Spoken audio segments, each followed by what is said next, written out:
I'm Julie. This video is part of a general biology series of videos on the genetic material, DNA and RNA. Okay, so let's first talk about DNA.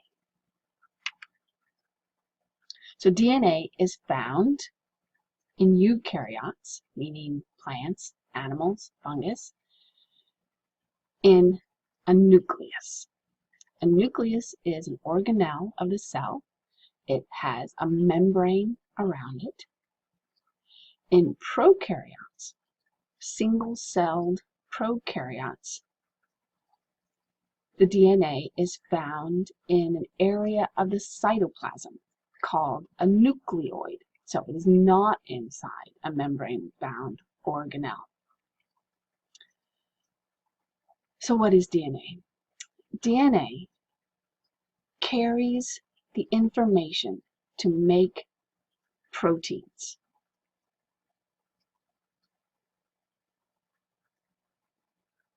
It has the code.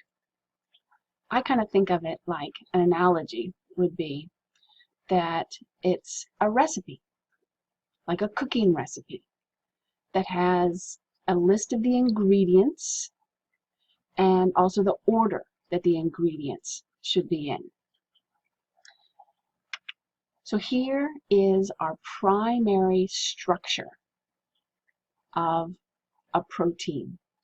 And our protein is made up of amino acids. So here's an amino acid, and here is an amino acid, and here is an amino acid. And all of these amino acids are slightly different. They have a different job to do in this protein molecule. So there's a specific sequence that these amino acids need to be in. So DNA has the code for the ingredients, which amino acids need to go in a protein molecule, and in what order they need to be in.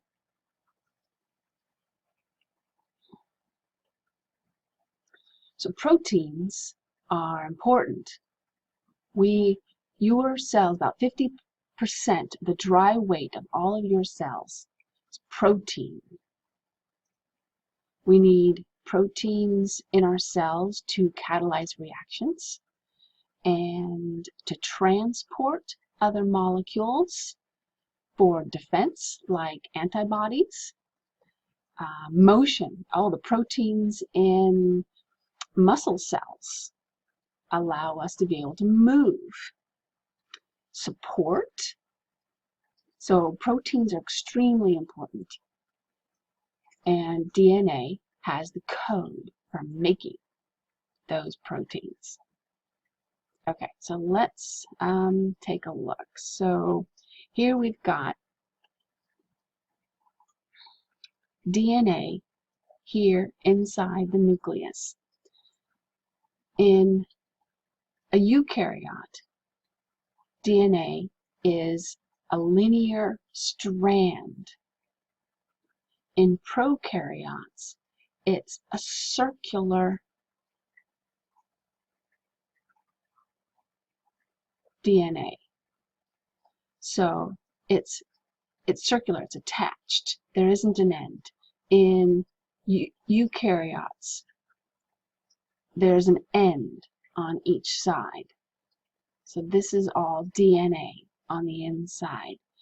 And prokaryotes have just one circular DNA. Eukaryotes have many. So for example, humans, we have 46 linear strands of DNA in our nucleus, in each of our nucleus of each of our cells. Does that make sense? So nucleus of each of our cells. Yeah, okay. Let's see. What else? Oh, DNA can be passed from parent to offspring, and DNA can be replicated so that an exact copy goes into every one of your cells. Okay, so let's take a look at the structure of DNA and to try to figure out how it is that this molecule can do so much and hold the code for making proteins. Okay, here we go. So what we've got here, we have DNA on this side, and this is RNA on this side. So DNA is in the form of a double helix. So I'll get my pen here. So DNA is a nucleic acid.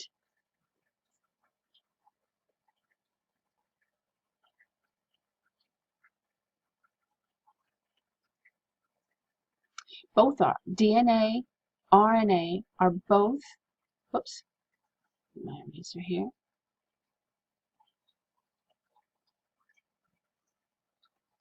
So both DNA and RNA are nucleic acids. They are made up of the monomer called nucleotide.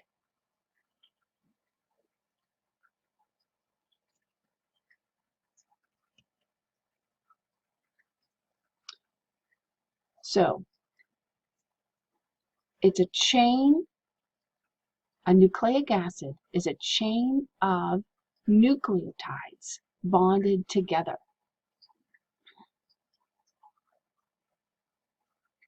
So let's take a look. Let's see. Seems like I wanted to say something else there. No, good. DNA, RNA, monomer. Let's take a look at the monomers. Get my pen here. So here is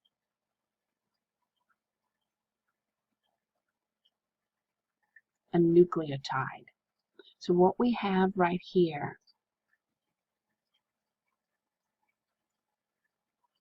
this is one strand of DNA, and then this is another strand of DNA. And this strand is made up of nucleotides. So here's a nucleotide. You get a different color. How about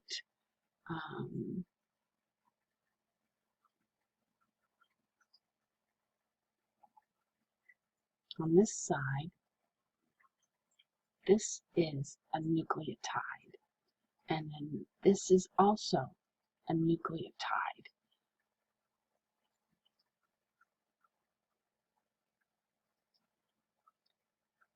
So this strand of nucleic acid is bonded together. These nucleotides are bonded together with covalent bonds. Now, each of these strands then are attached together with, let's get a different color here, with hydrogen bonds. So these bonds in here that are attaching the two strands, those are hydrogen bonds.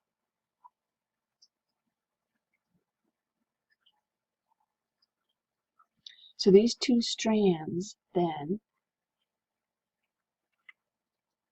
wound together end up in the form of a double helix.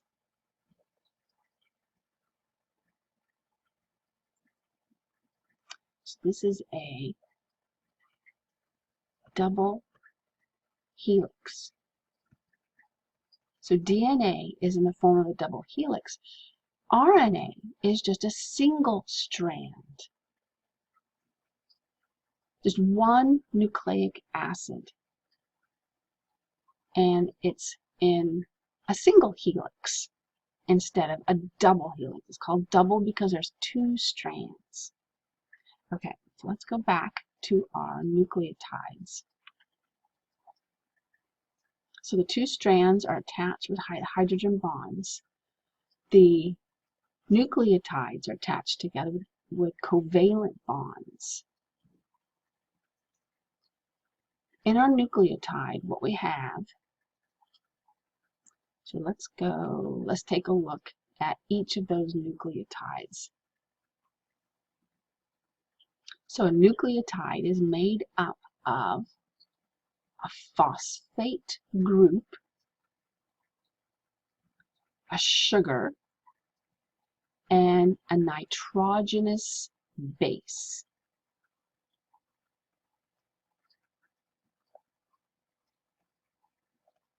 And it's called a nitrogenous base because right there, there's a nitrogen in there. So a base, a nitrogenous base.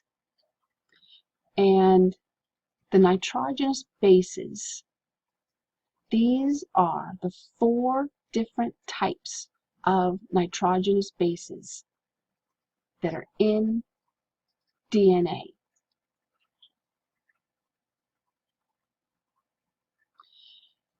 If a nucleotide has a cytosine, nitrogenous base, then the whole nucleotide is called cytosine.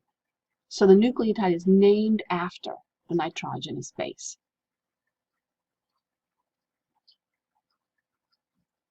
Okay, so let's go back to our strand. So what I've done here, what this is that double helix has been unwound. Just unwind the double helix so that we can see both strands. And so what we've got right here, you can see here is our sugar, and here is the phosphate group, and here is the nitrogenous base. So this is a thymine nitrogenous base, so this whole nucleotide is called a thymine.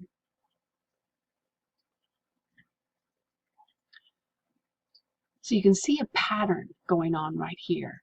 Here is our phosphate, here is our sugar, and our nitrogenous base is pointing to the inside, and it's the nitrogenous bases that are bonded with those hydrogen bonds. And then you can see in the next nucleotide, there's a sugar and a phosphate group, and then again a sugar and a phosphate group, and again a sugar and a phosphate group. This forms the backbone of the DNA molecule. Then again, the same thing on this side. Here's a phosphate group and a sugar, phosphate group and a sugar, phosphate group and a sugar. So that's the phosphate deoxyribose backbone.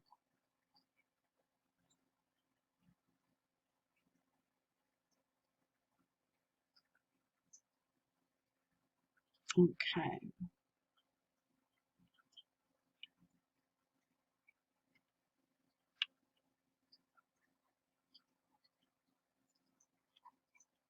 So here is the sugar. In DNA, it's a deoxyribose sugar. In RNA, the sugar is called a ribose.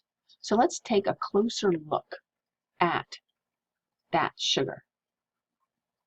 The reason why they're different, so ribose has an oxygen in this position right here. Deoxyribose does not have an oxygen, it's just a hydrogen.